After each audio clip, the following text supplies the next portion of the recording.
Got the rock star. Happy Sunday, everybody. Christopher, my man. You already know, was at the fridge getting the rock star. Give everybody a minute to join up as I hit this little rock star. Oh, it's ice cold. Ice cold. Just came out the freezer. Give everybody a minute. Talk about the fights last night. Talk a little bit about the economy today in our live stream. We're gonna see what's up. Let me know where you guys are joining from. Where are we joining from?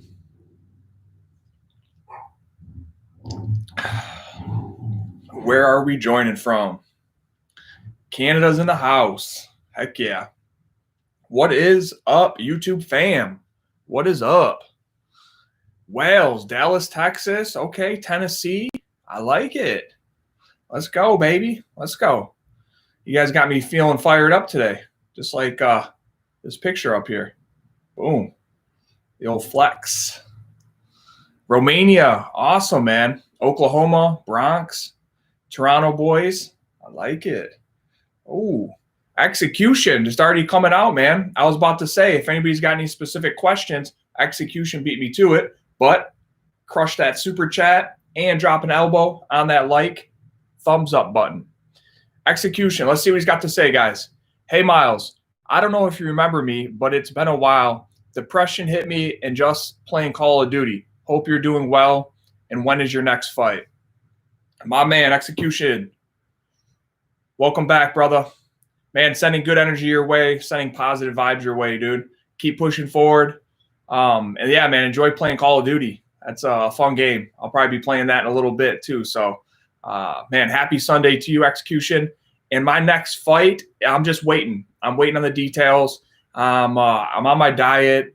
I'm training every day. So I'm just waiting, man. As soon as I know, though, I will let you know, Execution. So shout out to Execution so far. He is a super chat champ. So we got people from the Bronx. Maryland's in the house. Awesome, man. Awesome. What are we grateful for today, too, guys? Let's start there. It's Sunday. What is one thing we're grateful for today? I'll go first. I'm grateful for, man, the parks opening back up. You know, with all this crazy madness going on, they just now recently opened up the parks. So going out of the house, you can go hang out, go to the beaches, the parks, all that's opening back up. Man, hopefully getting back to normal here soon. I'm grateful, too, with the parks opening up. Hopefully the next is the schools opening up because my son and my wife, we're basically doing the virtual classes all this mornings, and it's a lot. It's a lot without, getting your child off to school. So, man, as soon as school's opening back up, I'm going to be even more grateful. So let me know. What are you guys grateful for this morning? One thing. Grateful to be alive. Okay. Big fan. One day I smashed some folk, get the title from Peter Yan. Yeah, okay. Grateful to be getting that title here one day. I like it, man. I like it. Grateful to be just alive. Okay. Feels nice just chilling on a Sunday listening to this live stream. Awesome, man. Awesome. Yeah. If you guys got any type of health, if you can, if you're able to walk, if you have a roof over your head, if you have a car, I mean, all this is stuff just to be grateful for. It's a lot of madness going on in the world right now. So, schools in Canada are open and it's a disaster. How so? What's a disaster about it? I'm just waiting on my next opponent, guys. Yeah. So we got a couple questions in the live stream so far that, about my next opponent. I have no idea. I'm just waiting. What are we in right now? October. So I'd like to fight again by the end of the year if possible. And we'll see what Bellator wants to do. I'm open for business. So we'll see what they want to do. Oh man, cases went up in Canada. Damn, I'm sorry to hear that, dude. Yeah, I mean, hopefully they got some new protocols in place. Masks, keeping kids a little bit more distant. Lots of washing hands and stuff. And I'm hoping that kind of keeps the schools open a little bit more, guys. Because, I mean, think about it. If you have a child, who's going to watch your child when you go to work? because usually you drop your child off at work and then you go, you drop them off at school and then you go to work. So without schools being open, I feel for all the parents, because that puts a lot more responsibility on the parents. I mean, you got to be there making sure your kids are watching their virtual classes, doing their activities, all that, man. So yeah, they did go up in Ontario. Yeah, I didn't hear anything about that, but what's up, Alex? I'll take your word for it, man. Cases are going up in Ontario. Hey, how did everybody like the video this week? 3 easy steps on getting into the UFC and getting a contract. Did you guys get a chance to check it out? We've actually gotten a lot of good feedback on the video, man. A lot of people, contacting me, leaving comments saying, dude, it definitely helps. Thank you for making that video. So what do you guys think? Alex watched it. Yeah. Okay. Josh said, sick video. Appreciate it. Great video.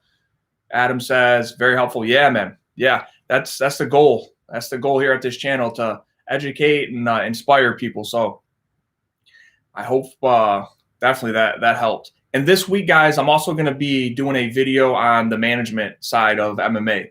A lot of people were like, yeah, do the video on management. So I got it all scripted up. I wrote it all out, and then we're gonna get it put out here probably in the middle of the week. So stay tuned for that one, man. Stay tuned for that one. It's gonna be a good one.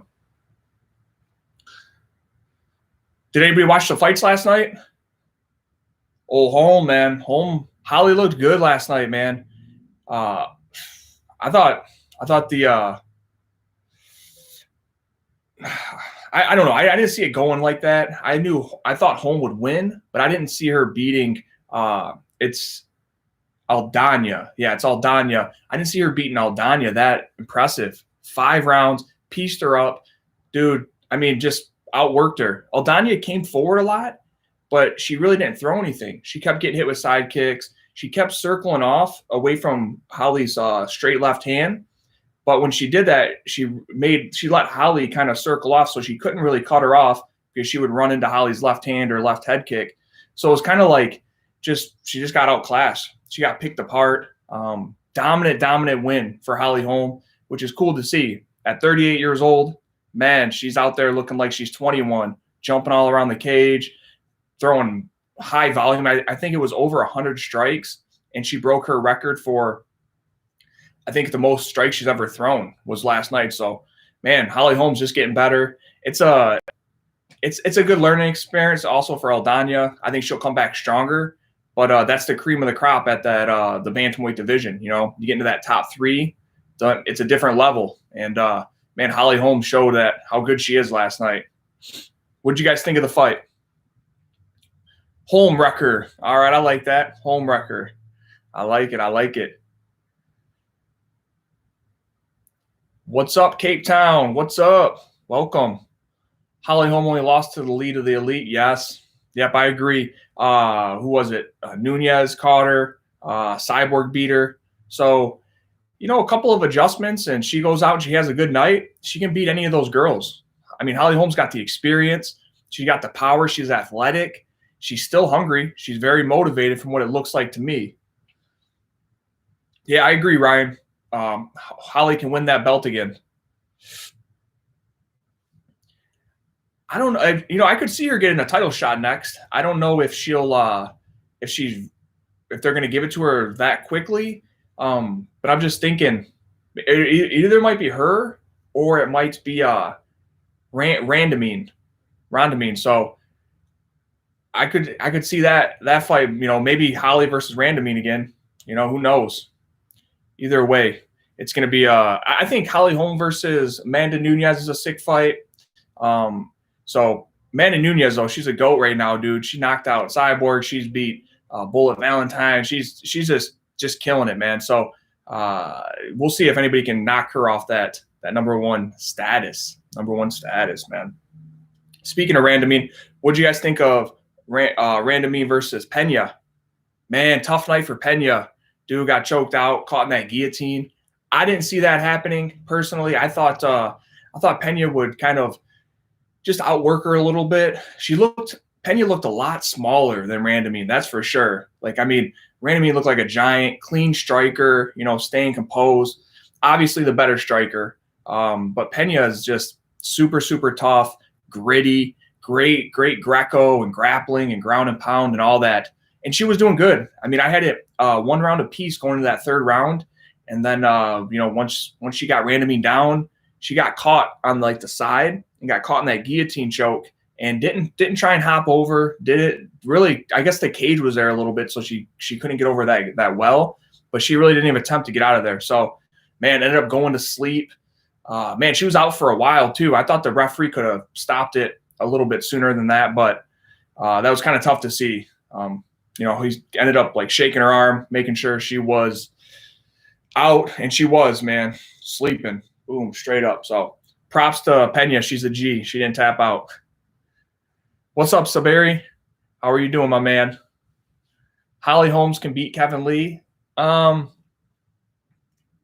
I don't think so. Yeah. So what did you guys think of that fight? Do you think did you have Pena winning, or did you have Randamine winning? I thought Pena was going to win personally, but what do I know? It's a fight game. Holly beat Randamine. Yeah, I'd have to. I don't know. Did she beat? They fought already. They did, didn't they? I wonder how did that go? Did she outstrike Randamine, Holly, or what? It was a dud fight. Yeah, I mean, I really think Randamine versus Holly could be the #1 contender fight at this point, unless they just want to give one of those girls a shot at Nunes right off tops. So it depends what UFC wants to do, and it just depends what kind of what Nunes wants to do as well. Who does she want to fight? I'm sure she probably has a big saying in that. Yeah, Randamine won a close decision. Some people are saying Holly was robbed. Yeah, run that one back. I could definitely see them making that a rematch.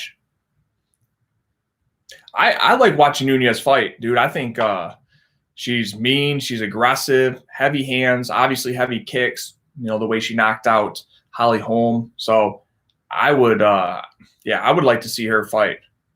I'm always excited when Nunes fights. And yes, Carlos Condit is back. I see a lot of people dropping comments about Condit.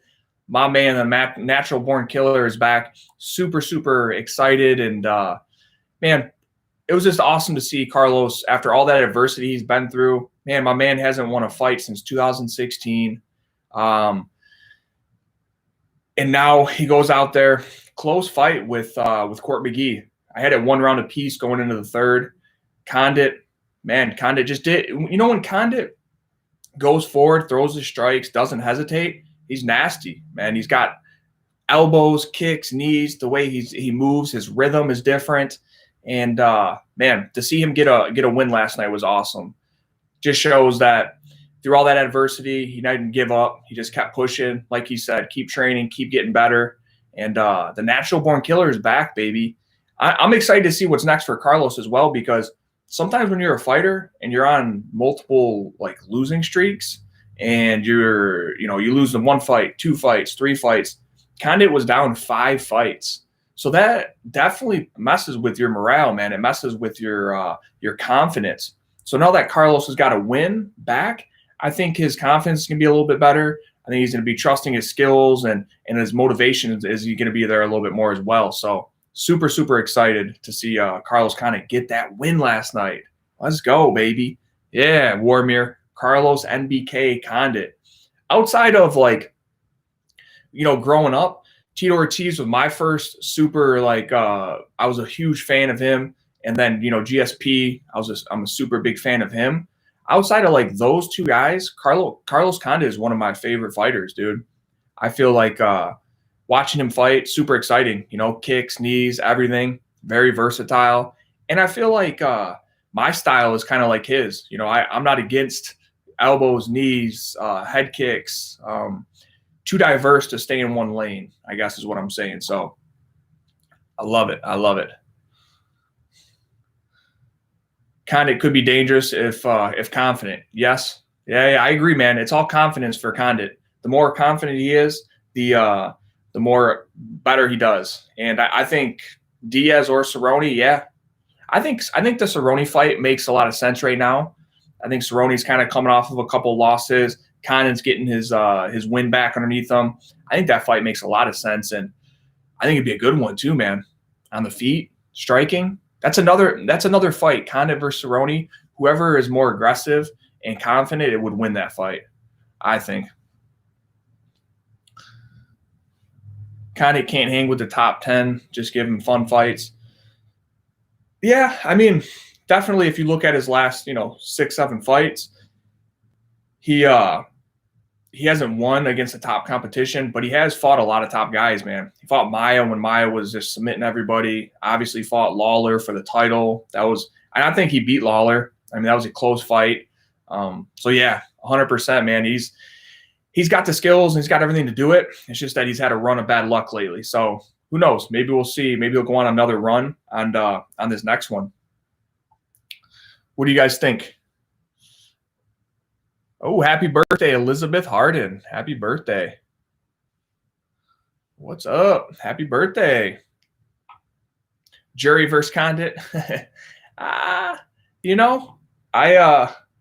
don't ever see how that fight would happen. He's in UFC and stuff, but that'd be dope. The Woodley fight screwed him all up with his ACL. Yeah, I thought Condit, when he did like a weird, his knee kind of gave out, it looked to me that I thought maybe his ACL was a little bit messed up again or something, but he played it off good, and he ended up just, he's threw head kicks, threw leg kicks after that. So I believe he's healthy. What's up, Ernie? What's up? Hey, if anybody's got specific questions, make sure hit the super chat, because I'm kind of going off of some fights last night, and I want to talk a little bit about what's going on in the MMA game. So Dana White has said that he issued contracts for Poirier and McGregor. That's the fight that they're trying to make, which is kind of weird because Poirier and McGregor were going to do a charity boxing match. And then all of a sudden, Dana stepped in and said, oh, we're going to make the Poirier and McGregor fight. So I wonder if that has anything to do with McGregor putting the charity boxing match together.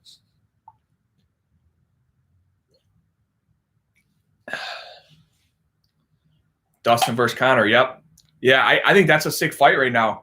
There's a lot of stuff going on with – I think Poirier's at the top of his game. This guy, Dustin Poirier, is a man that has failed, gotten back up, gotten better, hasn't lost any of his tenacity, persevered through all kinds of losses, injuries. He got the title shot. He lost again. Comes back after almost like a year of being off. He was injured, has the surgery, goes in and has a fight of the year with Dan Hooker. Comes out victorious, basically just kind of outworked Dan Hooker, was just outlasted him. I mean, that's what it came down to. And then you got Conor McGregor, who's beaten Poirier once, who's stylistically a bad matchup for Poirier. But at the same time, you have McGregor, who's in and out of the game a lot. He hasn't fought very much. Who knows what he's doing in his personal life? He's got a lot of money. There's a motivation still there. There's a lot of unknowns when it comes to McGregor. So I think it's an interesting fight. I really do. I think on paper, dude, I think any man can win that fight. What do you guys think? Oh, Adam Hassan coming in, hitting the super chat. Adam hitting that super chat. Let's see what he's got to say. At what age should you start training full time? So great question, Adam. What age should you start training full time? In my opinion, it just depends on what do you want. If for me, when I was 13, when I seen Tito Ortiz fight Ken Shamrock, I was like, dang, that the UFC, I was like, that's cool. I was like, look at, he's coming out, with the fireworks and this in there fighting and the whole build up to the fight. I knew at 13 I wanted to be in the UFC. So if you know what you want, if you want to be a fighter, if you want to, make a life out of this, I would start training as early as you can, Adam. Train full time and start as early as you can. That would be my opinion. If you can start when you're 13, start when you're 13. If you can start when you're, 17, start when 17. If you're 21, start there. It's the sooner that you can start training at them full time, the better. That's my opinion. But great question. Great question. Yeah, so Poirier versus McGregor. Who do you guys think wins that one? Do you think McGregor catches him again with that left hand? What do you guys think? A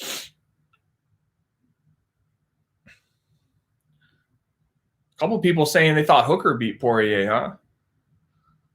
McGregor, okay. You think McGregor's got him? The Diamond. Diamond wins the rematch. Conor wins. Okay. What's up, DeWitt? Dustin mops the floor with Conor. Man, Dustin for sure. Oh, we got a lot of Dustin. People thinking that Dustin's going to get him. I think Dustin has a better chance. Okay. Yeah, I think it just comes down to can Dustin stay away from that left hand in the beginning of the fight? That obviously that's where McGregor is the most dangerous, is early on. I think if it goes past the first or the second, I think Poirier keeps picking it up. And I would be interested to see Poirier's game plan going in against McGregor, because Poirier usually just stands there, wants to box. No wrestling, really doesn't kick, just loves his boxing. So I wonder if Poirier would kind of come out, clinch him up a little bit more, maybe just kind of wear on him a little bit and then start kind of putting the boxing, putting the hands on him. Or if Poirier just say, screw it, we're just going to go head-to-head, and one of us is going to go down. McGregor KOs anyone inside one. Yeah, man, I think McGregor's got that knockout power. He's got that puncher's chance with him. So I think I'd give the advantage on striking, and it's easy to say that because obviously McGregor has already beaten Poirier, but it just comes down to conditioning and who wants it more. And I just think Poirier's hungry right now, man. He's so focused. That's what I love about it, man. I think Poirier wakes up and goes to sleep, and he really wants to get that belt. He really wants to get it, man. And the motivation is there. And you know what? Honestly, I mean, I'm sure Poirier's financially in a great position. He's probably set and done a lot of great things. But for McGregor, when you can go out on a yacht every day, when you can go travel the world, and you can, you got that FU money, it's kind of it can be a little bit tougher to wake up in the morning and get training and get motivated when you have so much money in the bank and access to all the fun treasures in life. So I would like to see that motivation if it's there, because Dustin Poirier is motivated. What's up, Josh? What's up, Joseph? You made it. What's up, Benny? Yeah, 155-pound Dustin. That's another good point, man. Their last fight, they fought at featherweight, and Dustin was really big, and so was McGregor. But maybe Poirier's got a better chin at lightweight. But he didn't even really hit Poirier on the chin. He hit him on the back of the head when he knocked out Poirier. So I wonder if a new weight class being at 155, I wonder if that'll actually help Poirier. Maybe he can take Conor's shot a little bit more.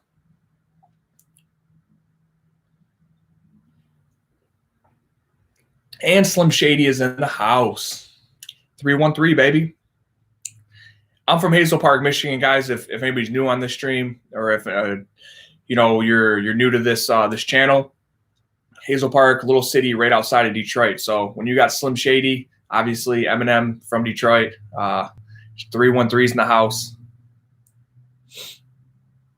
Detroit, yeah, straight up. Michigan, let's go. Yeah, I love it, man. I'm pretty sure DeWitt, it was on the back of the head. So DeWitt says it's not on the back of the head, but I remember it like when he hit Poirier. I remember like Poirier kind of ducked his head and it like glanced over his head. Basically, what I'm saying is it wasn't on the chin. So I wonder if going up in that weight class, if he gets hit again, I think Poirier might be able to take a shot a little bit more. The behind the ear punch. Yeah, 100%, Joseph, 100%. And I seen something today too that said Michael Chandler he thinks he's going to fight Tony Ferguson. Obviously, he's the backup position for Khabib and Gaethje, which is actually happening this month. So thank you to the MMA gods. Gaethje, Khabib are going to scrap this month, end of October. But if anything happens and one of them gets hurt or tests positive for COVID, then Michael Chandler is the backup position. But that also leaves the question, what happens if Khabib and Gaethje don't get hurt and they actually go fight? Who's Chandler going to fight next? With Poirier and McGregor going to go at it is what it's looking like. Michael Chandler stated that he thinks he's going to fight Tony Ferguson. He thinks that's going to be his number one next fight and his number one fight in the UFC. So yeah, what do you guys think of that? You guys think Chandler versus McGregor is a fight to make? And who wins it? Is it going to be a 3-round fight or a 5-round fight? Man, I think that's a scrap, dude. That's a scrap. El Kukui versus McNuggets. Yeah, I mean, maybe that would come along. 5 rounds, yeah, I think so. I think they would make Chandler, if they're going to put Chandler and Ferguson together, I think they would make that a 5-round fight. They have to. They have to. Chandler's too small. Chandler murks Conor. Conor starches Chandler. Chandler's overhyped. Chandler is actually pretty big for 155. I mean, he walks around 190. He said something the other day that's his weight, and he's short for sure, but he's thick. He's very, very thick.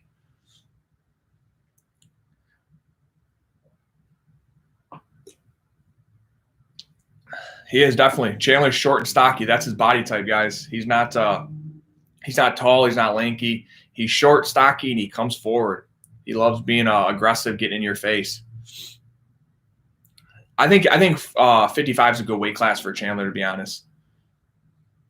Chandler's the mini version of Alvarez. I don't know about that. I think they're both right around the same size, same build. Who do you guys think wins, though? Do you think Ferguson beats Chandler or what?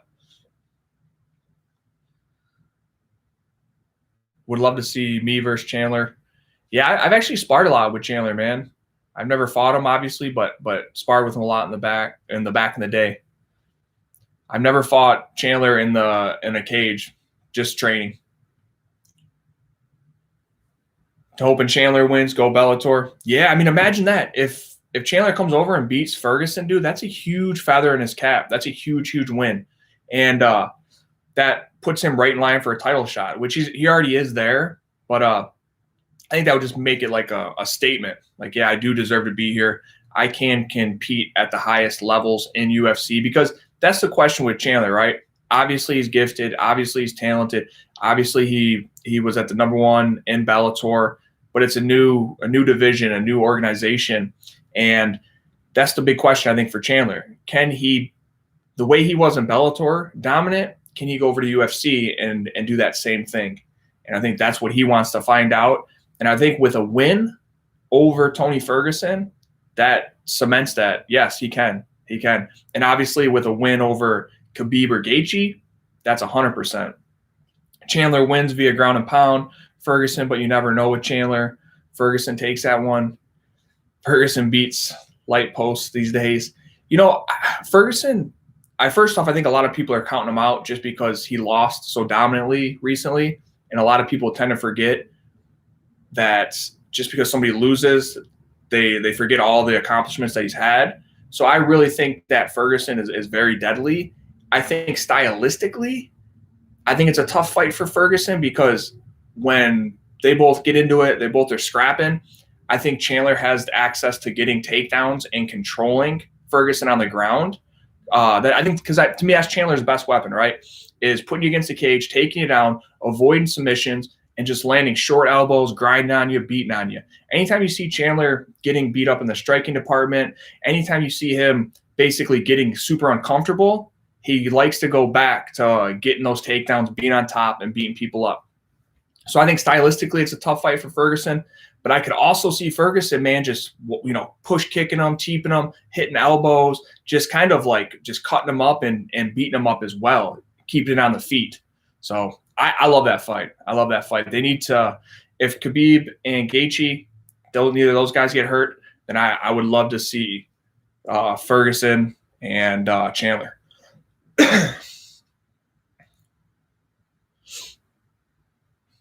Let's go. Yeah, 100%, man. Tony outboxes Chandler. Here's the thing, though, is Chandler's not going to sit on the outside and and play boxing. Chandler's going to be slipping and just coming over, just trying to crack Ferguson. Obviously, if Ferguson keeps it at a distance, he'll be able to outbox him. But Chandler's going to be, coming in heavy punches, going to the body, looking to get takedowns. So it just depends, man. It depends. I could see it going both ways, but I really think it would be a great fight. And I could make a reason why I think either guy would win stylistically.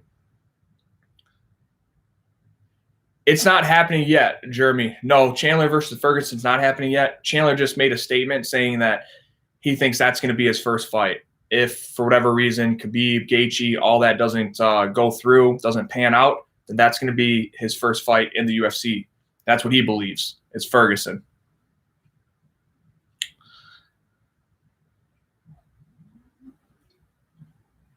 And then, don't forget, guys, we still do have the GOAT, Jon Jones, and Israel Adesanya going at it on social media, on interviews, all this stuff. They obviously don't like each other. You got both of them bringing in their parents now. It's silly, man. Obviously, Jones has just kind of left it at, hey, I'm down to fight you. When are you going to be ready? And Adesanya is just kind of just staying in his own lane, telling Jones just to shut his mouth and not worry about him. So what do you guys think? You think Israel Adesanya and Jon Jones are going to fight anytime soon? Or if that's just hype, keeping everybody in the spotlight, keep everybody talking about him. Jones knows all about that juice. Yeah, man, he's got busted a couple times. Jones beats Izzy. That's what Ryan says. Jones is too big. Yeah, for sure, man. He's big. Just hype. Just everybody thinks, just hype. Jones is a weirdo. Money talks. Yeah, man. I mean, it just depends. It depends if first off, if they'll ever get that fight to happen. And I think personally, Israel Adesanya is confident, speaks his mind. Then I think you got Jon Jones, who on paper has done a lot more than Israel Adesanya, who has accomplished a lot more, been around a lot longer. And I think the hype and the way Izzy is, I think that kind of bugs Jon Jones. And Jon Jones is in a place where he doesn't back down from anybody, especially after all the stuff him and Cormier went through and all the bad blood that was said there.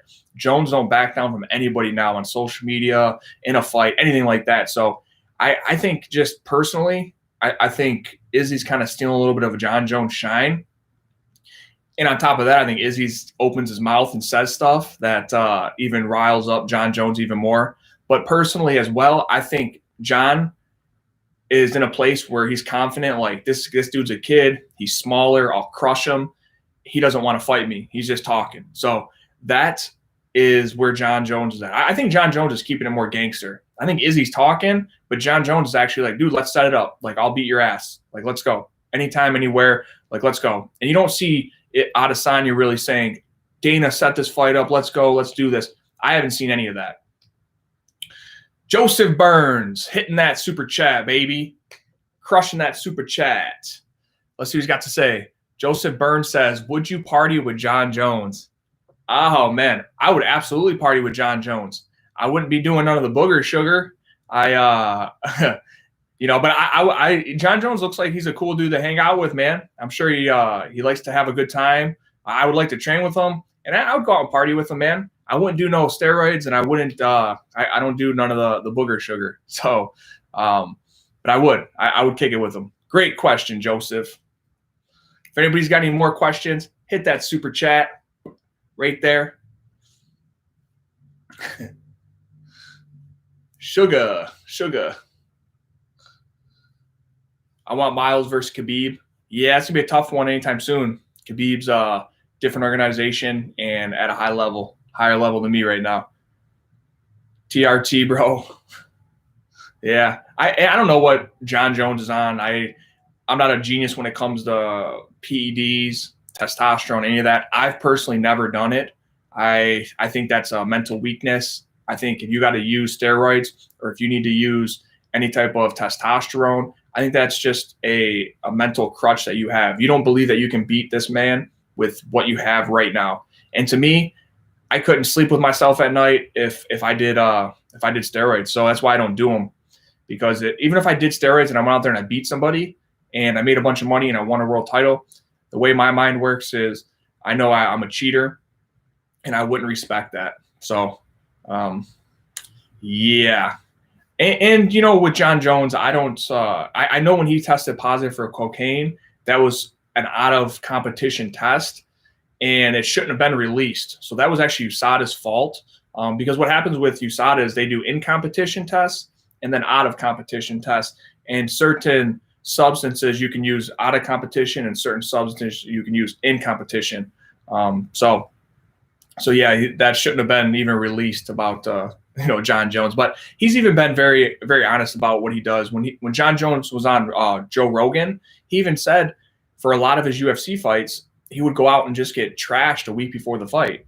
And it was even like a way as like if he lost, that was kind of like an excuse for him to be able to say, well, I lost because I didn't take it as seriously. So isn't that crazy though? Like, when everybody says you need to train this way, you need to eat this way, you need to live a clean lifestyle, you need to do all this, but then you have somebody like John Jones who parties, who's the GOAT at 205, goes out there and fights and has wars, but then also he kind of his personal life, he does drugs, man. He parties, he admits it. So it kind of just blows your mind that somebody can still be that successful and live that type of lifestyle at times. So, so it brings me up to a good point here, guys, is whatever you believe and whatever your thoughts are, that's going to become your reality, right?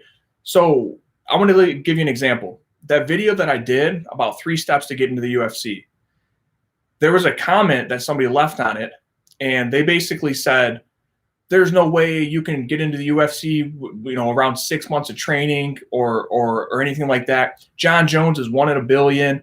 It's just, you cannot do that. Nobody else can do it. And you see what he was doing? He was giving me his reality.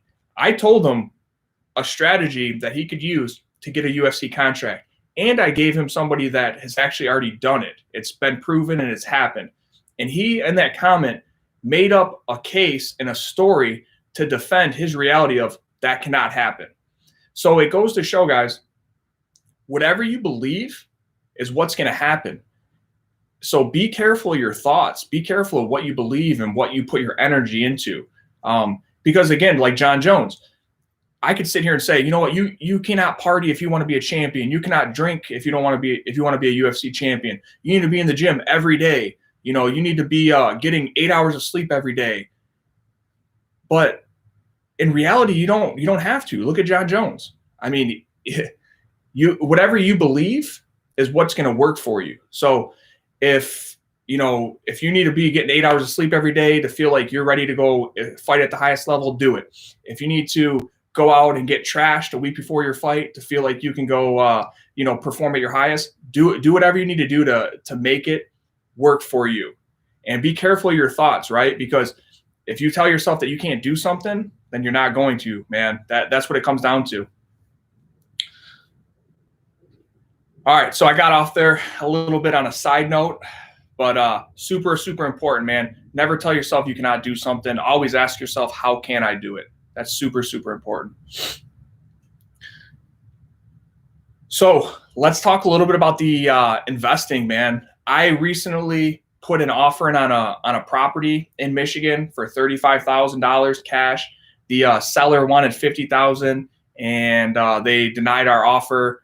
Man, investing right now there's a lot of money available. I've been saving, but there's not a lot of deals out there right now, and the deals are hard to find because inventory. There's no houses on the market right now, and the houses that are on the market, they're priced at a point that doesn't make sense, from my opinion. And then you have a lot of buyers trying to get in there, so it keeps driving up these prices. If I could have got this property at $35,000, guys, it would have been a 14% cash on cash return.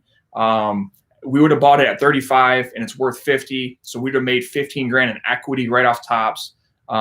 So man, it was a great property to get, but so far they're not giving it to us. So we're just going to keep looking. That's what we're going to do. keep our cash in the bank, and we're just keeping an eye on what's going on in the economy. They just released the unemployment rates rate are about 7.9% right now, guys. So that's still pretty high.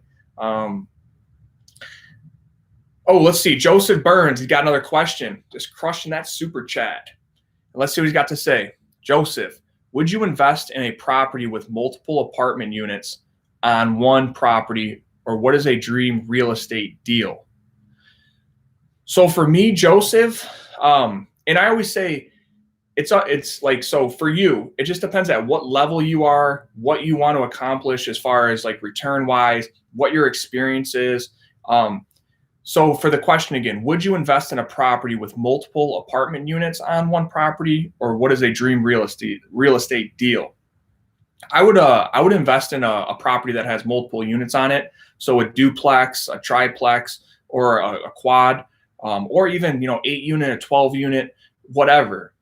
A dream real estate deal for me, I look for two things. The first thing I always look for is cash flow. So meaning after I pay all my expenses every month, taxes, insurance, mortgage, utilities, lawn care, whatever it is, how much money am I left over with the rent after I pay all those expenses? And I look at the cash flow and I add up how much money I would make over the year and see what my return would be. So that's my first thing, is I look at what my return is going to be, what's the cash flow, Joseph, and I always try and buy a property at like a 10% discount. So if it's worth $100,000, if I can get it for $90,000, I'm cool with that. I think that's a solid single. If we're playing baseball, it's not a home run, but it's a single. So cash flow always first, with seeing what your return is going to be. And one good way to see your return, Joseph, is cash on cash return. Look it up. I've explained it in a video on the channel here. So go through some of the videos and find it. But it's basically cash on cash return, Joseph, tells you how hard your money's working for you. And you want your money to be working super hard for you. So cash flow, cash on cash return, that's my dream real estate deal. And when I buy, I look to get it at a discount. Great question. Josh Rodriguez just hitting the super chat. Boom. All right. My man, you guys are too cool. Yes, you're welcome, Joseph. You're welcome, my man. And man, keep an eye on the channel too, because I'm gonna be doing some real estate videos. And speaking of real estate, so far our real estate portfolio is been doing good, guys. These last couple of months, we've had 100% of people paying their rent. We've had a lot of turnovers, so people have been moving, and we've had to get units, cleaned up and get other new tenants in there. So it's been a little bit more work for that. But overall, I mean, our tenants are paying. They're not losing their jobs, which is, an awesome thing. You don't ever want to see people lose their jobs because they can't afford the rent, and then that means we have mortgages on some of the properties. So if we can't get rent, then how are we going to pay mortgages? Which then makes the bank say, well, we can't pay we're not getting paid by the owners of the property, so then we can't pay our investors. So it's like a domino effect. And I'm super grateful that our tenants have been able to pay. Some of them haven't been on time. Some of them, pay weekly. Some pay bi-weekly. But overall, with everything going on, everybody's paid. And man, the real estate business is doing good right now as far as rentals. And this is a big point, guys, so pay attention here. Right now, with everything going on in the economy, businesses are operating at 30% capacity. Unemployment rates at 7.9%. Government stimulus money has been dying out. The election's coming up. So there's a lot of stuff going on in the economy right now that if you're going to be buying either real estate or anything right now and hoping that it goes up in value within the next 6 months to a year, be very careful. Ken McElroy says a good analogy is just do not catch a falling knife, because I think right now with everything going on, I think we're going to hit some type of dip next year. So be super careful, guys, if you're going to be buying and hoping that it goes up in value. If you're going to be buying for cash flow, that's always a awesome strategy. Run your numbers, figure out how much money you're going to be making, because that's what it's all about. I mean, at the end of the day, how much money is your money making you? If I put $100,000 into a property, guys, and it makes me 12 grand a year, that's a 12% return. That's pretty solid. That's what I personally look for. If I can get 12% or more, that's a good return. I mean, the stock market, I believe, is between 7 and 8% yearly return, but the stocks, you don't get. So with real estate, one of the best things about it is you get tax benefits. So you save a lot more money on taxes compared to stocks. You get your cash flow, and you can get the appreciation. So that piece of real estate goes up in value if you bought it right. And so same thing with the stock. It might go up in value, but to me, you're paying higher taxes. You don't have that cash flow. You can't leverage stocks really. So it just depends, what your game plan is. I think stocks, guys, are good for a lot of people that, like, if you want to invest, but you don't want to have any say so, you just want to like go to work, come home, spend time with your family, go watch some football, drink some beers, hang out, and not worry about your money, just have it working for you, hands off. Stocks are probably a good way for you. Real estate is more hands-on. You need to have more knowledge. You need to be on top of stuff. But real estate's more lucrative as well. So DeWitt says this channel will blow up. Man, my man, I'm just consistently keep kicking out content, guys. That's my goal. I personally thought when I started this channel, I thought it would take me a year just to get monetized. So a year just to get 1,000 subscribers. And here we are, 30,000, about to be 31,000. So the channel's growing faster than I could ever expect, guys.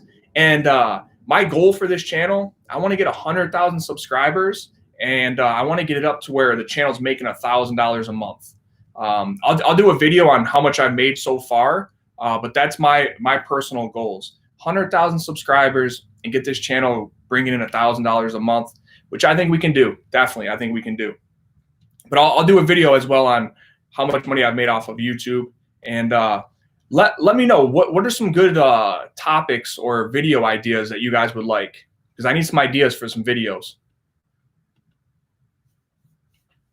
Thank you, Ricky. Ricky says I'll do it. Thank you, Ricky. Be transparent and it will blow up. Yes, that's my goal, man. It's just being transparent. Just being transparent. Hopefully showing you guys some stuff, what works for me, what doesn't, and that's my goal. I love transparency. Do a podcast with Brendan Schwab. I would love to, man. I would love to get on Below the Belt, chat it up with Brendan. I don't know him personally, so if you know anybody that reaches out to them, let me know. Would Jeremy do a live with you? Yes, Christopher. I'm gonna get Jeremy on here soon. I just been procrastinating, and that's it. Jeremy would do it for sure. Podcast with fighters, wife of a MMA fighter. Yeah, Warmir. Yep, you said that. I want to do that one. Live workout, maybe. Okay, so maybe like a training video. Schwab, yeah. Butchering names. Schwab. You should bring other fighters on and talk about these stories, about their stories of how they got into MMA in early life. Okay. Do a Joe Rogan podcast. Yeah, you know what? Back in the day, years ago, I was supposed to get on Joe Rogan, but we had a date issue. He was out of town, so I would definitely like to get on Joe Rogan. He's obviously blowing up a lot, so that'd be good. I think that'd be good for the channel, and plus, Joe's got a lot of wisdom and be able to kick some thoughts with them. Josh Rodriguez hitting the super chat. Is a real estate degree worth it? Got the GI Bill. Yeah, man. I mean, getting a real estate degree, any type of education you get on real estate, the better. I personally think, depending on what your goals are, you can get a lot of that education off of YouTube and finding somebody that is already in real estate doing what you want. So find a mentor. And YouTube, dude, like this channel, Graham Stephan, Ken McElroy, Morris Invest is another good one. He's kind of he gets a little political nowadays, but when he talks about like his strategy for investing and he talks about real estate, he's very, very knowledgeable. That's a good channel. Meet Kevin is another one. He's kind of, he does stocks and all kinds of stuff, but when he talks about real estate, that's another good one. So Josh, great question. I think you can get a lot of the knowledge and everything you need off of YouTube, and finding a mentor is the best strategy. But if you want to go to schooling, like a traditional school, and get a real estate degree, yeah, that works too, man. The more education you can get, the better, Josh. Go on Joey Diaz show. Yeah, there we go. I met Joey Diaz one time at the fights, man. Myles, you're taking to the top. Thank you, Green Peas. Do collabs with other channels, brother. Yep, definitely, man. Make a video of how you have cut weight, like the techniques you have used to cut weight before the fights. Okay, Tunde. So I actually have a video on how to cut weight on this channel. It's like an in-depth, I think close to a 20-minute video, I believe, off the top of my head. So make sure go check that out, because I go in I talk about how to prep your body for a weight cut, and then I go through the actual weight cut steps. So Tunde, go check that video out, because we already got that one for you, brother. Do a video reacting to one of your fights. Yeah, man. Yeah, 100%. I need to get that software where I can be like playing the fight, and then I'm on the other screen, and like, this is what I was thinking, pause it. This is what I was doing at this point. This is how I was feeling. This is what happened mentally for me at this point. So I need to step my technology game up a little bit. And you know what else I was thinking, guys? I would like to get a dang a telephone. How cool would that be? Like, have a telephone right here and say, we're taking questions. So instead of you guys just having it right here on the screen, you can call in and everybody can hear you and say, hey, this is Conrad, and man, I love your YouTube channel. When is your next fight? That's what I was wondering. So that would be cool, right? Be able to chat it up with you guys. Dylan says that would be dope. Yeah. 6 says G. So, okay, what it's like to get knocked out. I've actually never been knocked out completely, man. I've been dropped, and I've been hit to where, like, I felt a little dizzy, but I've never been out, knock on wood, and keep my head moving. Persian MMA news. Man, thank you for the super chat. Hitting it up. My man. Go to a podcast. Yeah, that's another thing I want to do. And my goal with this channel, guys, is when I'm done fighting competitively, I'll be able to focus more on YouTube and start a podcast and be able to commit more time to this channel and to you guys. But I definitely want to go that route and just keep building it up. What's up, Mark? What's up, my man?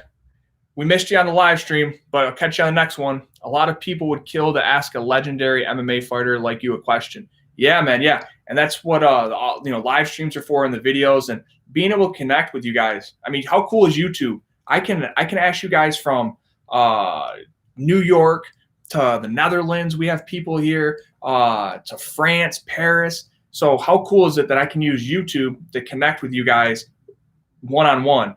And not only like an Instagram where you can see a video of me really quick, but you guys get the actual, like, see me, see my thoughts on different videos, different topics. And there's no way of hiding around that, guys. It's total transparency and just giving you guys my honest feeling and opinion on certain subjects, and hearing you guys as well.